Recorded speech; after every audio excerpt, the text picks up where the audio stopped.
Olá pessoal, boa noite, tudo bem com vocês?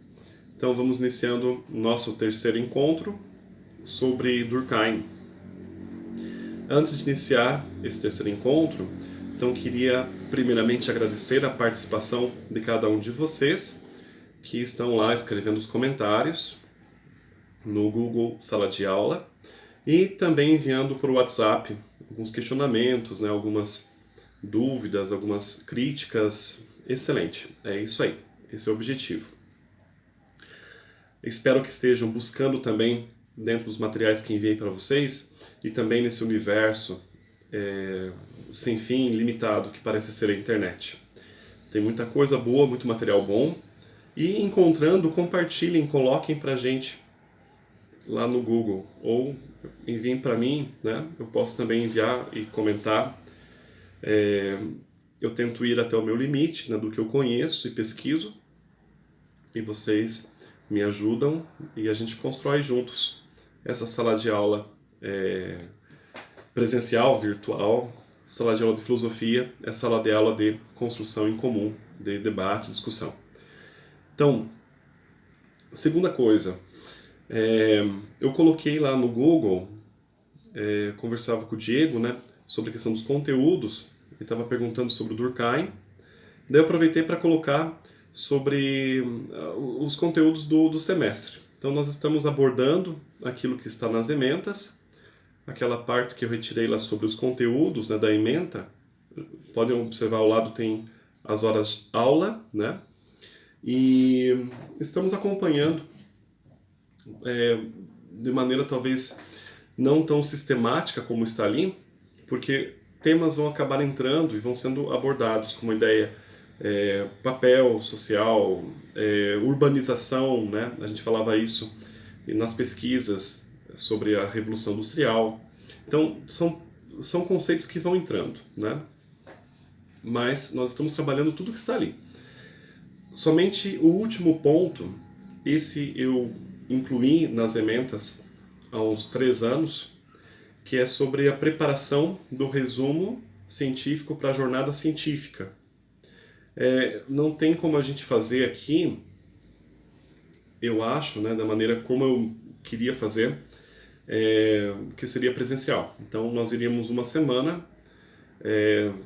retomar normas da BNT, né, fazer leituras de artigos com erros e acertos, né, de jornadas científicas anteriores, e iríamos então fazer pesquisas e usar o laboratório de informática para preparar esse resumo científico. Então eu faria uma caminhada, um acompanhamento bem individualizado com cada um, né, para podermos lá em setembro entregar esse resumo.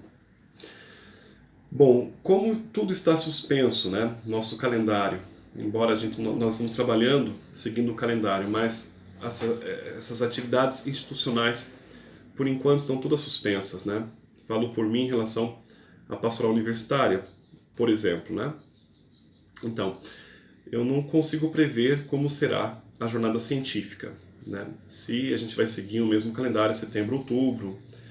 Então, ao retornarmos em agosto, acredito que até lá sim retornaremos, eu posso então fazer esse trabalho no início do segundo semestre, tá?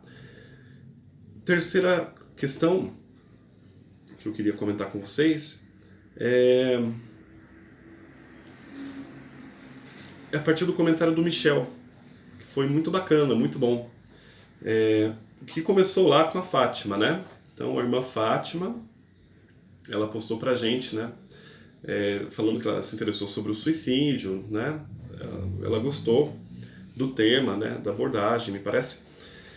E ela perguntava se é uma escolha do indivíduo, se isso depende do livre-arbítrio. E aí eu respondi que sim. E o Michel questionou, né? Mas não seria contraditório? Peraí, perdi alguma coisa, né? Nós estamos falando de fato social. Ótimo. Então eu tentei escrever lá, eu estava na cama ontem à noite, quando eu abri e vi. Eu tenho várias salas lá no Google, né? Desde o 7º ano até vocês da faculdade. E eu fui ver à noite. E aí comecei a escrever, né, tentando dar uma resposta.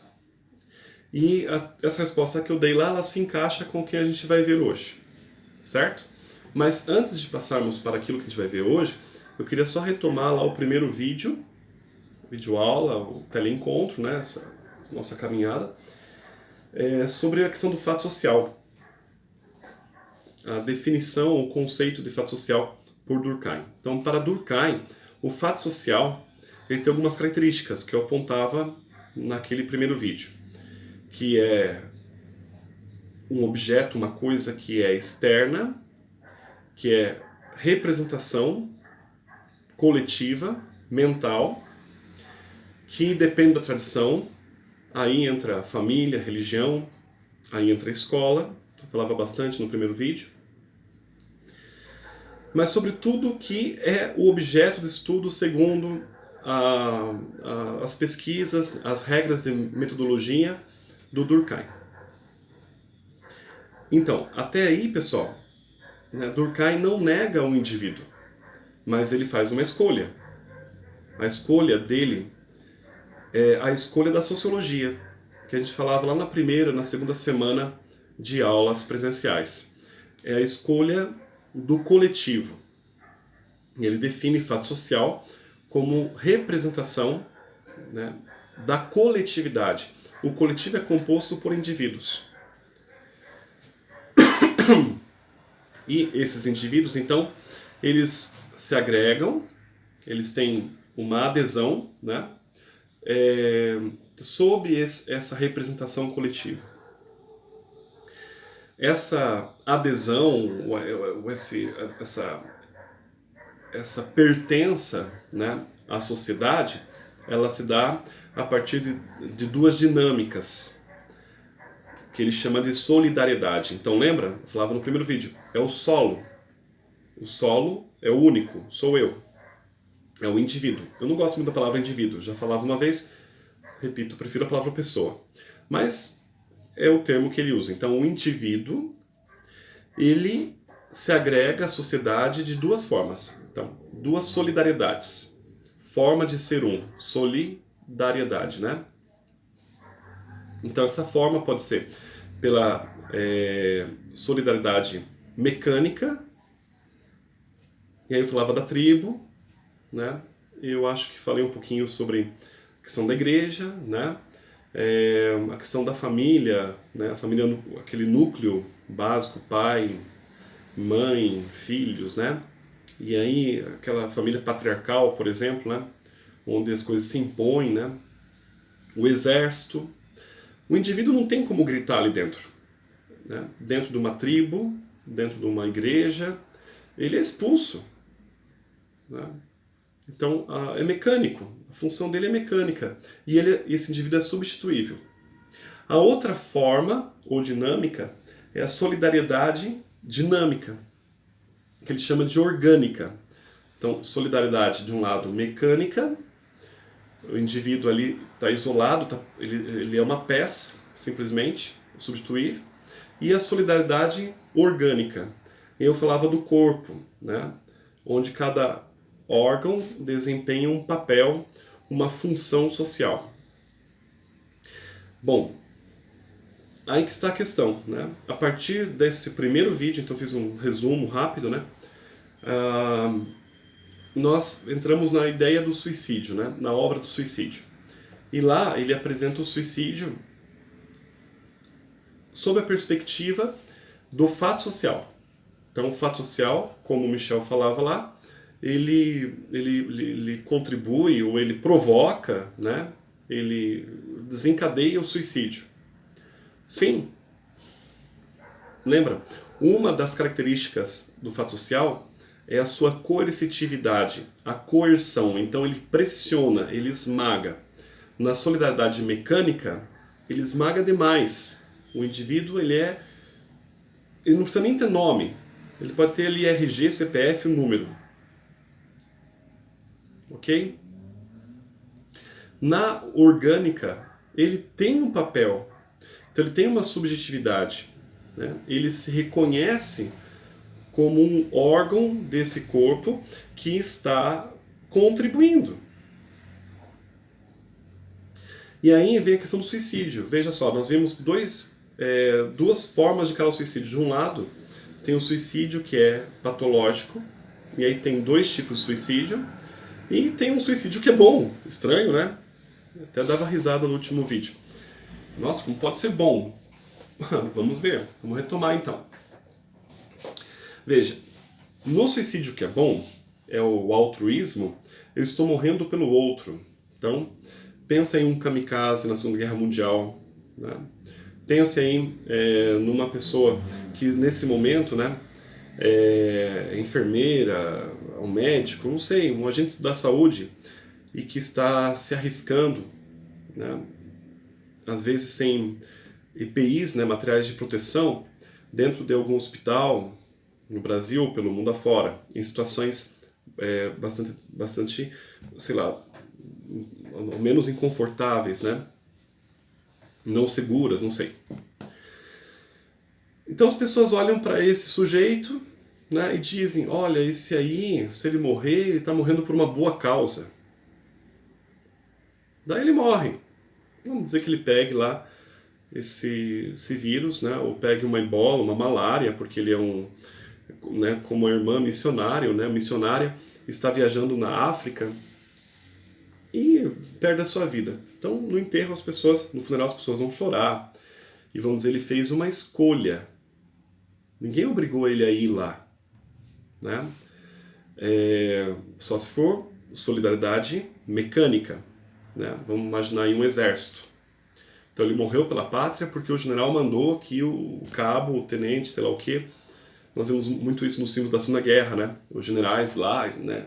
E dão aquelas ordens terríveis, né? E aí os soldados, eles têm que cumprir, né? Missão dada e missão cumprida, né? Tá aí a frase do Capitão Nascimento. Vai morrer? Pode morrer, mas vai morrer porque morre pelo outro. Agora veja o suicídio patológico. Então tem dois tipos, né? O anômico e tem o egoísta. Se é suicídio é porque a pessoa se matou. Então, veja lá, primeiro tipo de suicídio, o anômico. Anomia social, né? Ou seja, falta de regramento, falta de disciplina, que resultam, né, na coesão social. Então, quando falta isso, nós temos problemas. Né? Eu dava o exemplo de um mendigo, né? Alguém que está na rua e não consegue emprego, não consegue lugar para viver, ele não consegue namorada, ou seja, as condições sociais dele, tá vendo, o fato social, né, faz com que ele não encontre um lugar para ele. Não consegue retomar a vida. Pense aí num ex-presidiário. Como deve ser difícil um ex-estuprador, sei lá, encontrar emprego, se casar com alguém, né, tentar reconstruir sua família. O fato social, ele pressiona tanto aquele sujeito que ele acaba, por falta de condições, né, de regras, de uma disciplina, ou porque a disciplina é tão forte, esse indivíduo não consegue encontrar soluções, e aí entra o livre-arbítrio. Ele escolhe tirar a vida. E aí eu falava no comentário, né, que a pessoa, quando ela comete esse tipo de suicídio, as pessoas entendem por que ela morreu, mas elas preferem se apegar ao fato social, defender o fato social. E aí é um funeral silencioso. O outro tipo de suicídio, que é o egoísta, é aquele suicídio, até citava lá Amy Winehouse, sei lá, tem tantos, né? Que é total livre-arbítrio. Né? A pessoa, pensa, uma menina como essa Amy Winehouse, né? Ela morreu lá com 24 anos, uma coisa assim, não lembro, né? Mas na casa dos 30. Milionária, famosa, que leva uma pessoa dessa a se perder de tal forma. Desculpe a minha expressão, se perder. De repente ela se encontrou. Eu já participei de funerais de amigos, até alunos, que se suicidaram. Então, no funeral, as pessoas culpabilizam, né? Dizem, por que ele fez isso? Porque elas preferem olhar o fato social. Então, como as pessoas são, né? Como elas deveriam ser, a representação coletiva. E não querem entrar ou não querem aceitar a representação individual. A pessoa escolheu tirar a vida dela. Ponto final. Eu tenho uns livros aqui do Elie Wiesel. Deixa eu ver se eu acho. Aqui, achei um. Eu tenho alguns livros dele. Desse homem aqui, ó.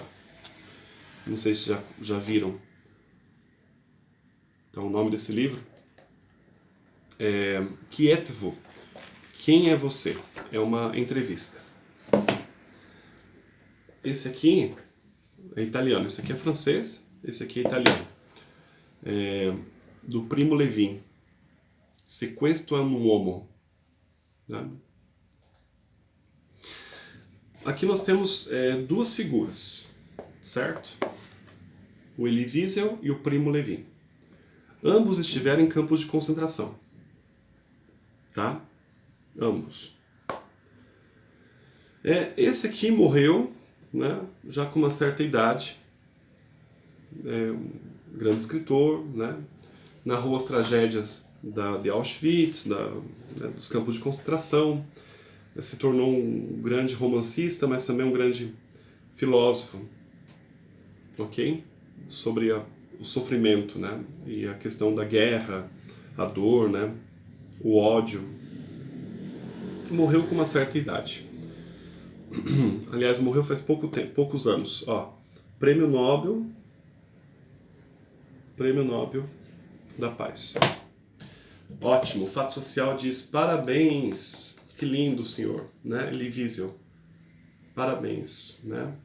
O senhor conseguiu superar as dificuldades, né? O senhor venceu e é um modelo para a sociedade. Olha a representação coletiva.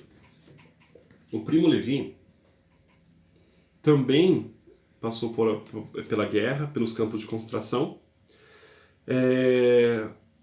Ele conseguiu sobreviver, né, coisa rara, como Elie Wiesel. Escreveu livros, né, se tornou muito famoso lá na região do norte da Itália, Turim, etc. Um certo dia ele se matou. Okay? Tem muitas pesquisas em relação ao Primo Levi, tentando entender o que teria levado ele a isso, né?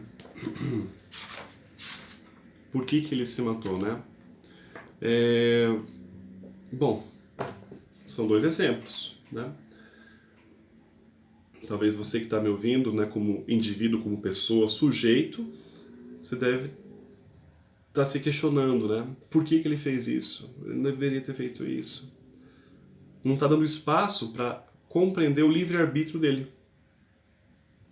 Então, o suicídio dele é como o da Amy Winehouse. É egoísta. Ou talvez o suicídio dele é anômico. Depois que ele saiu de Auschwitz, né, ou saiu do campo de concentração, depois de ter vivido tudo o que viveu, ele não encontrou mais mecanismos sociais para superar aquilo. Pode ser? Tá aí a questão, certo? Então, começando agora o trabalho sobre as formas elementares da vida religiosa, nós vamos voltar à ideia do indivíduo, do sujeito. Mas lembrem, o objeto de estudo do Durkheim, da sociologia, é a sociedade. Para Durkheim, ele conceitua essa sociedade e tira dela, né, um objeto de estudo, talvez mais palpável, né, que ele chama de representação coletiva, fato social. Certo?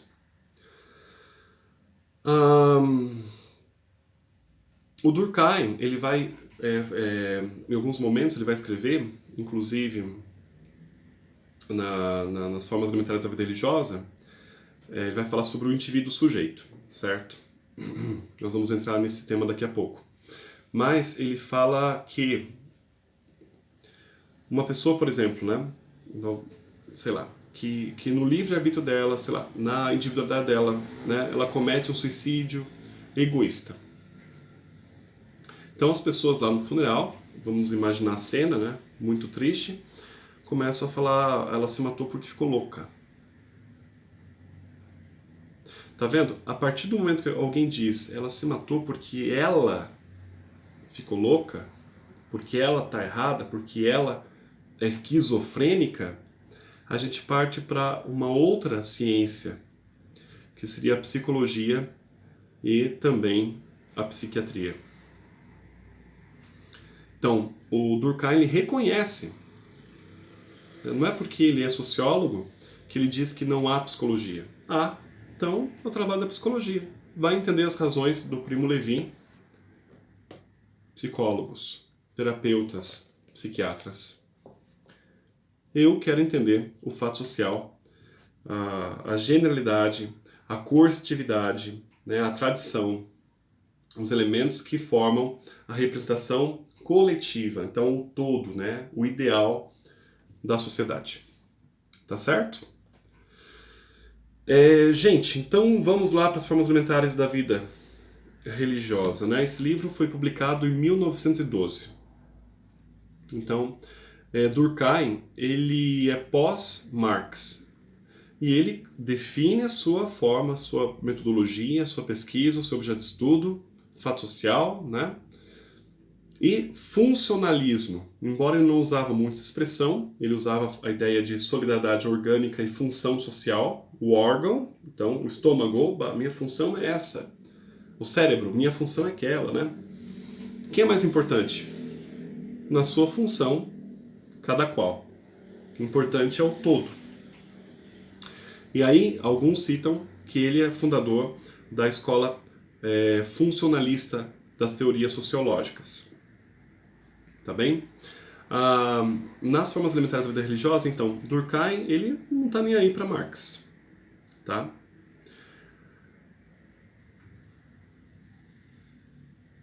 Ele está pensando, na verdade, né, a partir de Augusto Comte, positivismo.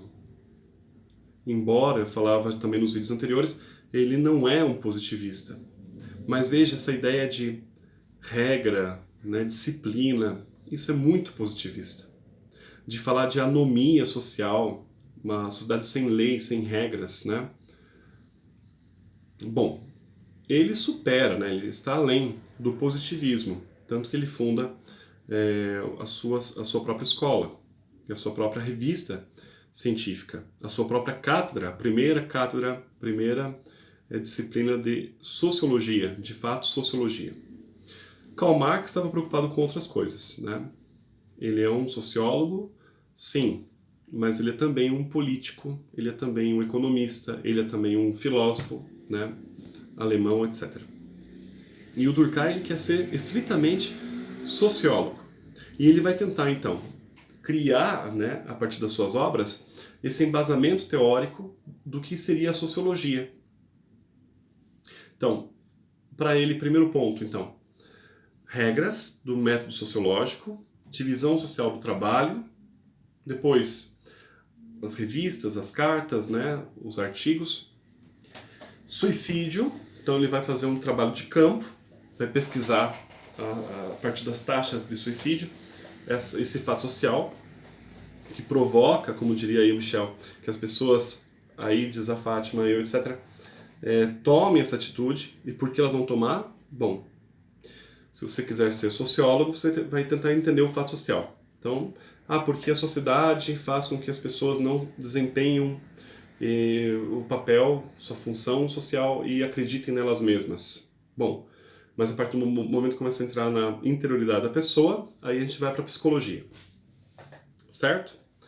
E ele vai além do suicídio. Ele escreve esse livro em 1912, então, As Formas Elementares da Vida Religiosa, né? Fazendo uma pesquisa sobre o fenômeno religioso. E ele não faz essa pesquisa de maneira geral, né? ele faz a partir de um grupo religioso, de uma micro-sociedade que seria um clã aborígene da Austrália. Tá bem? Então, todo o início do livro, né, é a tentativa de justificar o seu método sociológico. Tá vendo? Como ele faz ciência em sociologia. Então ele vai explicar, né, a função da religião na sociedade.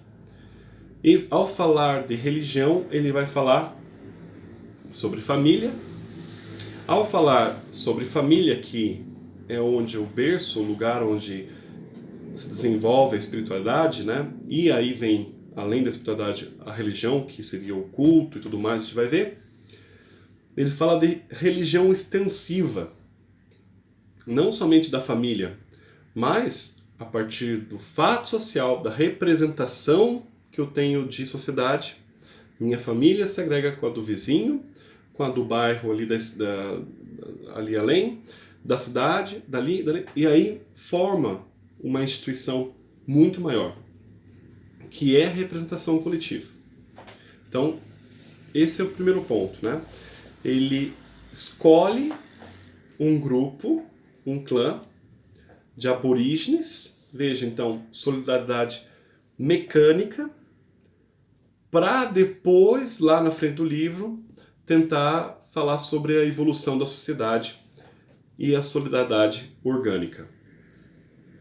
Certo? Bom, o início do livro, né, os primeiros capítulos, 4, se não me engano, falam sobre os aborígenes. É uma descrição detalhada dos costumes, da relação homem-mulher, da criação dos filhos, da questão da autoridade, ok? Uma descrição. Então ele faz toda essa apresentação metodológica para poder afirmar, né, teorias sociológicas. Então ele vai a campo, faz a pesquisa. Para que uma religião seja o que ela é, ele estabelece 2 elementos fundamentais. Isso olhando para a religião primitiva, depois para a religião moderna, há outros elementos. Então, ele vê um clã, tem um grupo lá que está rezando, ele não sabe se está rezando, mas ele observa, e aí ele vai afirmar, sim, eles estão rezando. É uma religião. Por quê? Primeiro elemento, sua organização não é ultrapassada por nenhuma outra em simplicidade. Então, no mundo religioso primitivo, o que há de mais comum entre pessoas que se unem na mesma representação coletiva é a religião. A escola é mais complexa, o trabalho é mais complexo, as leis, então, nem se fala, né? Está lá no topo daquela pirâmide que a gente desenhava do positivismo. Então, na religião há um sentimento que não é nem racional. É afetivo, é sentimental. Eu lembro quando participava com mais frequência da igreja, né, quando era sacerdote, etc. E as pessoas falavam assim, eu gosto daquele padre porque ele faz a gente chorar. A missa daquele padre é boa porque ele faz a gente se comover. Ou, aquele padre é bom, né? Vamos imaginar o padre Marcelo Rossi. Porque ele é muito alegre. A gente sai de lá feliz. Tá vendo? Não há racionalidade. Mesma coisa, então, no mundo pentecostal, neopentecostal, sobretudo, né? A isca, né? O chamamento dessa gente parte de uma propaganda até agressiva, né? Sobre os problemas das pessoas, a droga, a economia, a pobreza, desemprego, né? É irracional. Então, a organização da religião, ela é a organização social mais simples possível. Karl Marx já vai lá na política, né? Já vai acho que para resolver o mundo, então, tem que compreender o mundo político, a economia, etc. Bom, para ele chegar onde chegou e ser tão criticado ainda hoje, né? ele teve que estudar economia mesmo em Londres, né? Lá no berço, no ninho do capitalismo. Então, primeira coisa, a organização não é ultrapassada por nenhuma outra em simplicidade. Isso é religião. Segunda coisa, deve-se explicá-la sem fazer intervir nenhum elemento tomado de religião anterior. Então, deve-se explicá-la a partir dela mesma. E isso aqui é bastante difícil. Bastante difícil. Quando a gente olha para uma sociedade, né, distante, a gente olha com os olhos da nossa cultura. Aí o sociólogo, veja, como objeto de estudo, fato social, externo a ele, distante dele, ele tem que pesquisar, né, aquela comunidade, aquela religião, aquela escola, aquela instituição, as leis, a polícia, tudo, né, a política, como algo distante do coração dele, da razão dele, da história dele. É o que o Durkheim faz nesse livro das formas elementares da religião, ou da vida religiosa. Ele primeiro olha para a sociedade, né, descreve a sociedade detalhadamente, para depois tentar afirmar algo sobre esse mundo. Bom, vamos continuar aqui. O homem idealiza a religião, mas expressa uma realidade concreta. Sendo assim, ela não é fantasiosa, mas ela é real. Olha que interessante, o homem idealiza a religião. E aí vem uma expressão dessa ideia na sociedade. E essa expressão coletiva, ela é real. Ela é produto da história, né? É geográfico e é etnocêntrico, ou seja, cultural. Etnocêntrico, né? No sentido que ela está ali no umbigo de uma etnia, de um grupo. Então, se nós temos etnias diferentes, né? Vamos imaginar, então, uma situação como a Alemanha, né? Na década de 30, a gente falava, né, dos dois aqui, Primo Levi e Elie Wiesel. Bom, ambos, né, eram judeus, pertenciam a uma etnia. E esse grupo, socialmente falando, historicamente falando, culturalmente falando, etnocentricamente falando, dentro do seu umbigo de etnia, não quero falar racial, que estaria errado, mas de etnia, de grupos, de grupo cultural, grupo social, ele é único, mas que convive lado a lado com luteranos, que é um outro grupo, com católicos, que é um outro grupo, e com, sei lá, ateus, né, ou comunistas, socialistas da época. Cada grupo é um grupo, né? Não dá pra gente generalizar todos, então tem que conhecer cada grupo nos seus limites. Então, e é dentro desses limites que se torna real a representação coletiva, a religião. É tão real que para os judeus, né, nós temos uma série, né, de questões, né, do dia a dia que são questionáveis do nosso ponto de vista. Por exemplo, uma coisa que eu convivi, que eu via lá em Israel, é que era a ausência do porco, carne suína. É proibido, ponto final. Então como é que eu vou criticar? Vou falar, eles estão errados. Não, tem que tentar entender por que eles afirmam que a carne suína é proibida por Deus. Tentar entender. Mas a gente acaba fazendo, né, sobretudo o pessoal do senso comum, né, fazendo julgamento. Então eu via muito isso em turistas que iam lá para Israel e chegavam lá e falavam: nossa, que comida ruim, do Brasil é melhor. Ah, aqui é um time ruim, do Brasil é melhor. Ah, que céu ruim, que feio, a lua, do Brasil é melhor. Ah, praia, do Brasil é melhor. Ou seja, elas nem tentavam experimentar. Muita gente nem chegava perto dos pratos árabes e israelenses, judaicos, né? Porque não tem arroz e feijão. Ah, porque tem milho, conheço, então eu vou comer milho. Ah, porque tem salada, então eu conheço tomate. Mas aquela folha eu não conheço, então não vou experimentar. Tá vendo a dificuldade? Agora pensa no ponto de vista do senso científico. Pensa. A dificuldade é muito maior. A partir do momento que você compreende, então, o que é o judeu, lá na década de 30, na Alemanha, que está ao lado do luterano cristão, ao lado do católico cristão, entre ateus com comunistas, seria possível, então, compreender a evolução de toda a sociedade? Aí é um elemento que nós temos na obra do Durkheim, nas formas elementares da vida religiosa. Compreendendo as formas elementares da vida religiosa dos pequenos grupos, e aí depois fazendo uma comparação entre elas, nós chegamos à explicação da evolução de toda a sociedade.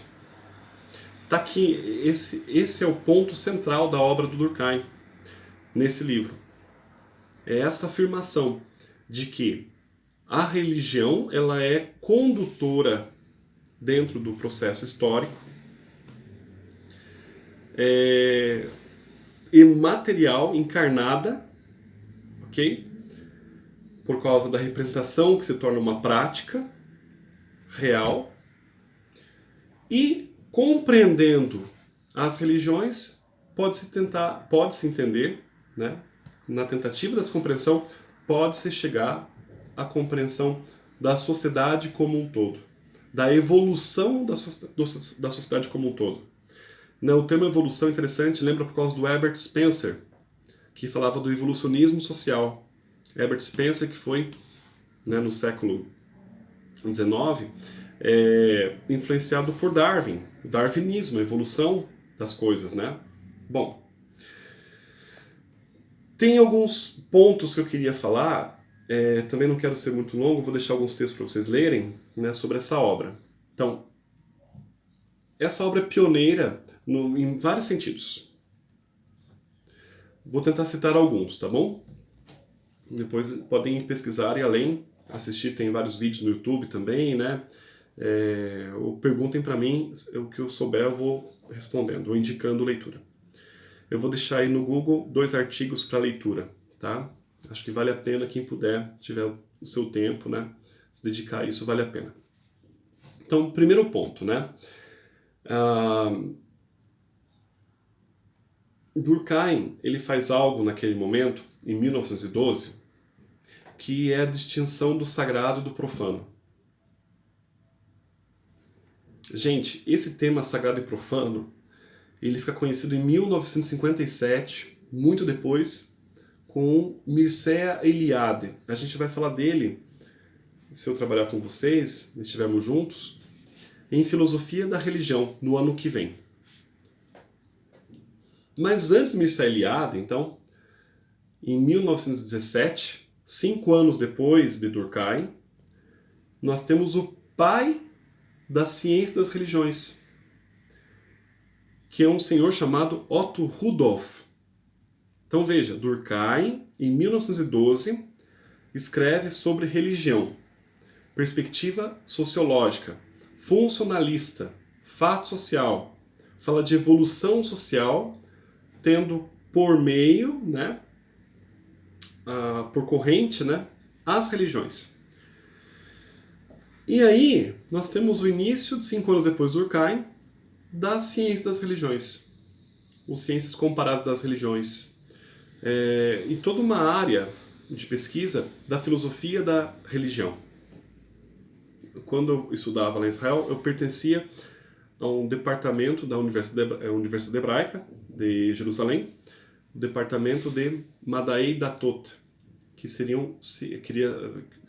a ciência das religiões. Madai Datot, ciência das religiões. E ali que eu começava, então, os meus créditos, minhas aulas, para fazer mestrado de judaísmo, ou sobre judaísmo, em ciência das religiões. Mas eu poderia fazer judaísmo em Mahshev Israel. Inclusive fiz algumas disciplinas lá, que seria pensamento judaico, filosofia judaica, ciência judaica. Ou poderia fazer judaísmo em Talmud e estudo rabínico. Tem a Universidade Hebraica também. Um departamento de Talmud, tradição judaica, judaísmo. Né? E tem também Yehadut, um departamento de cultura geral do judaísmo. Então veja, são perspectivas diferentes, métodos diferentes. O método Durkheim é objeto de estudo, fato social, representação coletiva. Então esse é o primeiro ponto. Ao falar de sagrado e profano, ele abre aqui um caminho que até hoje é moda de pesquisa. Né? Tem o Ziles, né? O Urban Ziles, eu acho que esse é o nome dele no Brasil, que é muito conhecido em São Paulo, na PUC, que trabalha isso, o sagrado e o profano. Nós temos na Europa, né, Argentina, Estados Unidos, muito campo de trabalho. No Brasil, infelizmente, não temos, né? Olha aqui, se abrir uma faculdade de Ciências das Religiões, na UEPG ou sei lá, né? Alguns poucos irão estudar, que nem vocês aí na filosofia. Né? Porque o fato social diz, vai estudar o quê, vai fazer o quê com isso, né? Era o exemplo lá do teatro que eu dava lá nos comentários do Google. Numa sociedade em que o teatro é desvalorizado, por que eu vou ser artista? Só se for para sofrer, né? Na dinâmica da solidariedade mecânica, eu não consigo nem emprego. Na dinâmica da solidariedade orgânica, eu até consigo um emprego, faço um trabalho na esquina, eu vou lá no semáforo, danço, se for o caso, né? Peço moeda e acho que sou um artista. Desempenho um papel, função social, tá vendo? Livre-arbítrio novamente. Bom, o que é sagrado e profano, então? Sagrado é aquilo que é separado, retirado da normalidade e se torna algo que representa o objeto sagrado, né? Que seria Deus ou a divindade. Um exemplo no judaísmo de novo. Domingo, segunda, terça, quarta, quinta, sexta. São dias de trabalho. Eles chamam de primeiro dia, segundo dia, terceiro dia, quarto dia, quinto dia, sexto dia. E aí vem um dia que é Shabat. Nesse dia não trabalha, não acende lâmpada, não cozinha. Tem muitas prescrições, mitzvot, né, mandamentos, que fazem desse dia o dia especial de oração, de encontro com Deus. O dia separado dos outros. Tá vendo? Tente pensar um pouco na tua família. O que há de sagrado? Essa é uma pergunta que eu fiz para o primeiro ano do ensino médio semana passada. Dei um texto para eles sobre sagrado e profano e pedia para eles diferenciarem e destacarem, né, ao menos, o que é sagrado para eles na casa. Então, alguns falavam, é o cantinho da mamãe. Qual canto da mãe, né? Tem um canto lá que todo dia ela acende uma vela. Tem uma imagem. O que é sagrado? O padre. O que é sagrado? O lenço que o pastor deu. Sei lá, tem tantas coisas, né? O copo de água na frente da televisão. Peraí, mas não é um copo de água daqueles de cerveja? Né? Tem lá 3 dedos. Poderia ser pinga, mas é água. Calma, é água benta. Ou água ungida. Mas esse lenço? O pastor ungiu. E essa vela? Por que acender vela de dia? Porque ela é destinada à divindade. E isso é o sagrado. O profano, então, é a vela que você usa para qualquer dia, sei lá, para qualquer momento à noite, né? Para aquecer algo, não sei. E por aí vai. O lenço para enxugar as lágrimas, né? E um copo de água para tomar vodka. Tá bem? Então, ele traz essa diferenciação do sagrado e profano, que depois vai desencadear uma série de estudos. Otto Rudolph, Mircea Eliade, e aí tantos outros no mundo até hoje, que se baseiam nas teorias do Durkheim.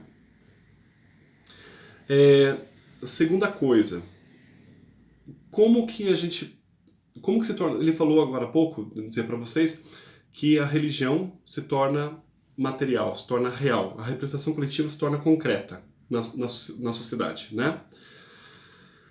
E aí ele vai falar de uma coisa chamada totem. O que é o totem? É o objeto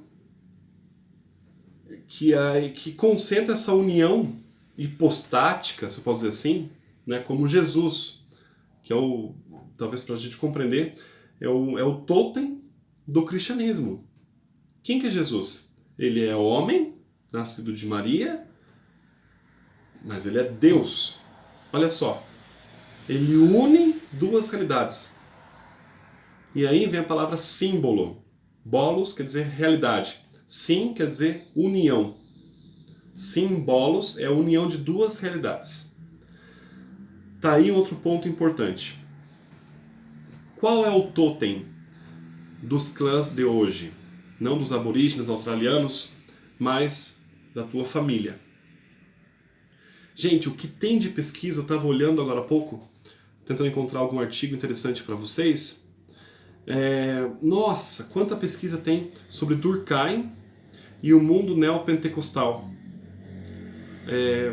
Ou Durkheim e a questão da religião católica, das imagens, os santos, por aí vai. Quanta pesquisa tem? Só que o que é mais interessante, para fugir um pouco da crítica às instituições religiosas, né, as quais participamos, é a economia. E aqui, gente, eu participei de um encontro, foi em 2015,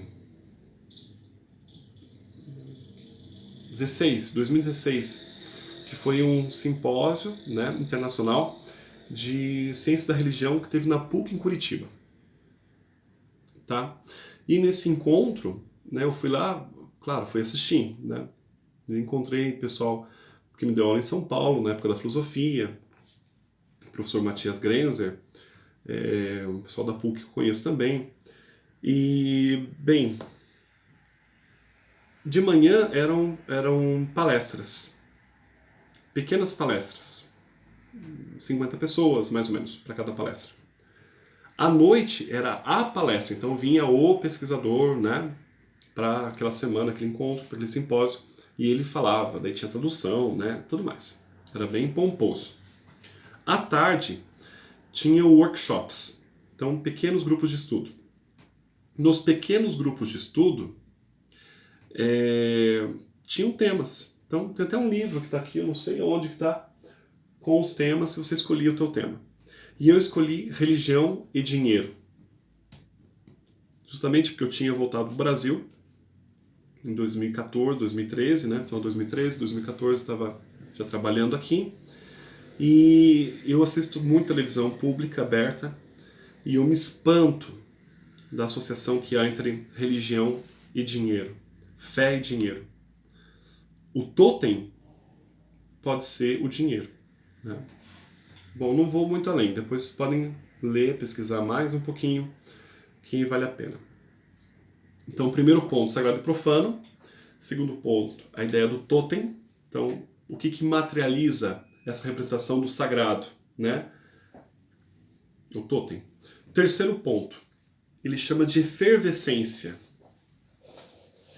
Bom, já todo mundo aqui já viu, né, aquelas aspirinas, né, que são efervescentes. Então você coloca na água e ela faz aquela ebulição, sei lá como chamar isso, aquelas bolinhas, né? E salve, mas ela agita a água. O Durkheim, veja, começou trabalhando lá sobre aborígenes, né? Aborígenes na Austrália. Ele chega à Revolução Francesa, que vocês estudaram, que vocês aí, muitos de vocês pesquisaram, fizeram resenhas boas, né? Para falar do fenômeno religioso, a partir do conceito de efervescência na Revolução Francesa. O que é essa efervescência? É o entusiasmo, é o sentimento de poder, de comoção social, que une as pessoas, que é completamente racional. Gente, olha domingo, né? Eu respeito a você, se você votou 17 e ainda acredita, né, no governo que está aí. Ou na forma como ele está trabalhando, né? Mas veja, aquela gente, né? A ciência dizendo, não encoste, não use máscara, fique em casa, vamos lá, né, controlar o pico da pandemia, né, achatar a curva. E a galera sai na rua. Então, o olhar histórico sobre a ditadura militar no Brasil parece que não existe, ou eu não compreendo. A questão científica, né, sobre a pandemia, a doença, também não entendo. Né? Você receber uma informação, não consultá-la e simplesmente transmiti-la, que chamamos hoje de fake news, não entendo. Né? E atacar pessoas por causa de qual a representação coletiva? Quem que é esse totem? Tá vendo como Durkheim é interessante? Como Durkheim é atual? Daria para fazer um trabalho sobre isso, tendo como base teórica as fontes o próprio Durkheim. Ele faz isso em relação à Revolução Francesa. Depois, pessoal, quarto ponto. Então, vamos lá. Primeiro, o sagrado profano. Segundo, o totem. Terceiro, a efervescência, que une pessoas, essa euforia, esse entusiasmo, essa coisa, né? Quarto ponto, ele traz pra gente algumas proposições, falando que a religião não é apenas o núcleo primitivo da qual saíram regras morais, mas que é o núcleo da ciência. Gente, ó que interessante. Quando alguém falar pra você, eu tenho fé, eu sou religioso. Ela não está se apresentando para você como um ignorante. De forma alguma. Durkheim reconhece que é a partir do pensamento religioso que há uma evolução para aquilo que chamamos de ciência hoje. É isso que ele identifica. A partir daquele pequeno clã, olha que trabalho imenso, do clã de australianos. Tem aqui 3 proposições para falar que a ciência descende, né? Ela depende, evolui a partir da religião. Então, primeira coisa, as religiões, elas classificam as coisas. Então, veja, classifica o que é sagrado, o que é profano, né? Ela determina o que é certo ou errado. E ela discutiu a esse respeito. E ela pune a esse respeito, né? A religião, ela abstrai o ideal, né, ou o que ele chama de ideário de futuro. Que é aquilo que talvez falta no materialismo histórico. Né? Nós vemos o hoje. Mas também o próprio materialismo histórico, os partidos comunistas, nós vamos ver isso depois com mais calma, também criaram ideais. Né? Olha o que foi aí a União Soviética. Né? Olha o que é a China. Quando tem aqueles encontros lá que acontecem a cada 5, 10 anos, né? Com as autoridades chinesas, eles estão fazendo levantamentos, né? Propostas do que será a China daqui a 100 anos, a 50 anos, daqui a 20 anos, metas. Então, tá aí, pessoal. A ciência, ela vive da abstração. Né? Bom, essa abstração, claro, as teorias, elas partem do empirismo. A religião ela consegue unir o empirismo e o apriorismo racionalista.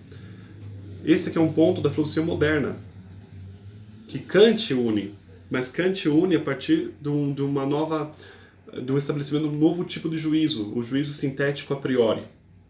Ele tenta resgatar o pensamento racionalista de Descartes e outros, e empirista de Hume e outros, né?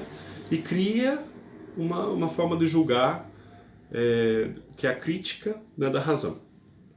Ele estabelece uma forma de juízo que é dependente do a priori e é dependente do a posteriori. Então, a priori, o abstrato e a posteriori, a experiência. O Durkheim ele fala que a religião já faz isso há muito tempo atrás. Ela une o ideal com a experiência. E é nesse encontro, nessa união entre ideal e experiência real, que ela se purifica e ela evolui. Outro ponto importante para Durkheim, para tentar explicar como que há essa evolução da religião a se tornar ciência, né? Sendo a religião a mãe da ciência, é a ideia de força. Força que une as pessoas, força que une ideais, a força que me levanta de manhã. Então, de manhã eu acordo, bom, de repente Deus me chamou para levantar. De repente eu levanto porque eu vou para a escola. Porque o pai obrigou? Bom, vai ter uma idade, sei lá, 14, 15, 20, 30 anos, não sei, que não vai ter pai para obrigar. Eu vi esses dias na televisão aberta aqui em Ponta Grossa, as professoras tentando dar aula, né? E às vezes assim, por que é importante você estudar?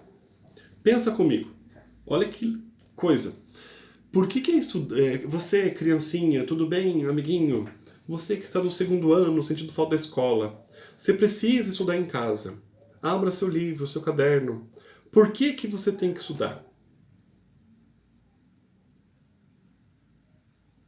A professora seguiu com a resposta.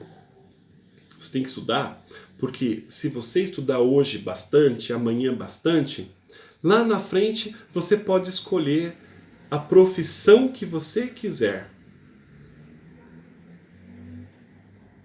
Olha o totem. Profissão para quê? Bom, aí entra o altruísmo, aí entra o egoísta, aí entra o anônimo, bom. Mas parece que o totem, no caso, aí é dinheiro, né? Pense, vai fazer filosofia para quê? Vai fazer medicina para quê? Se for perguntar para o adolescente hoje, a resposta parece bastante clara. Gente, tentando concluir aqui, hoje eu falei bastante, né? Desculpa aí. Durkheim, ele vai ser questionado, né? A gente tem autores depois dele que vão criticar, falar que ele falha quando ele parte de um clã, né? Uma etnia tão pequena, tão distante, tão primitiva, e propõe, né, ideias tão gerais, tão grandes. Gente, ele está um século lá atrás, né? Há mais de 100 anos, 108 anos atrás ele publicou esse livro. Então seria um pouco anacrônico julgá-lo nesse sentido. Ele fez algo pioneiro. Como todo aquele que inicia um trabalho, uma pesquisa, ele pode cometer erros. Mas nós temos aí vários pensadores, né? O Foucault, o Giddens, Moravsky, que apoiam as pesquisas dele, né? E como eu disse para vocês, vão aí na internet, coloca no Google lá, Vida Religiosa Durkheim, artigo. Vamos ver quanta coisa em português tem. E quanta coisa tem então na Europa, né? Quanta coisa tem nos Estados Unidos e por aí vai. Ou seja, ele é atual. O importante é reconhecer o que ele quis fazer. Ele quis transformar a sociologia em ciência. E ele conseguiu. Ele se tornou professor da Sorbonne em Paris, ele criou a disciplina de sociologia, criou a primeira revista de ciências sociológicas, né? Anais Sociológicos, eu não lembro o nome, mas a primeira revista de sociologia, e criou uma escola. Bom, ele não é o único, né? Ele não se endeusou e também não criou uma religião da humanidade, nem criou um templo da sociologia. Ele apenas convida a gente hoje a olharmos o fato social com distância e entendê-lo. Aí depois, se você vai querer se suicidar ou não, o problema é seu. Se você quiser aceitar o papel social que você exerce, com alegria ou com tristeza, o problema é seu. Fica um abraço para vocês, tá bom? Saudades, e na sexta-feira eu apresento para vocês Karl Marx. Vamos iniciar então o nosso amigo Marx, tá joia? Lembrando que nós temos 3 mapas conceituais, coloquei um vídeo lá explicando como é que faz. Pode fazer também em tópicos, né? Mas eu quero uma coisa escrita, entendeu? Uma coisa bem sua, tá? Por favor, porque a gente está fazendo trabalho à distância, né? Eu queria ver uma coisa autêntica, tá? Não copiado. Então você pode usar os meus vídeos, pode usar pesquisas, mas escreve, manda uma foto lá do que você fez, pega uma folha de papel Chamex e faça, né, o trabalho. Vou mostrar para vocês aqui, ó. Olha que bacana, eu tenho um monte de trabalho que eu guardo, porque eu acho bonito, e aqui tá aqui o meu papel social, né, como professor. Então, olha os alunos aqui me entregaram no último bimestre, né. Tem muita coisa, ó. Olha que coisa bacana. Tá vendo? Esse aqui é sobre São Tomás. Tá explicando aqui na demonstração as 5 vias. Então, ó, tem um monte de trabalho, né, bacana que os alunos do ensino médio fizeram. Na faculdade eu nunca fiz assim, né? Eu sempre pedi resenha, sempre pedi prova, né? Um trabalho e tal. Mas eu queria uma coisa diferente, que seja bacana, que seja gostoso, né, de se fazer, tá bom? Então, um trabalho desse sobre Durkheim, um trabalho sobre o Marx, que vamos ver agora. Daqui 2 semanas aí a gente vai começar o Weber, tá joia? E aí tem também aquele trabalho, né, gente, que eu pedi para vocês sobre sociologia do trabalho. Então lá, depois de junho, no início de junho, a gente vai estar terminando o Weber, eu acredito, lá pelo dia 10, 15, e aí minha ideia é retomar os trabalhos de vocês e fazer um percurso histórico sobre a evolução do trabalho, né? Seria um percurso histórico com alguns apontamentos, algumas críticas sociológicas. Tá joia? Então, beijo aí, fiquem bem, tchau!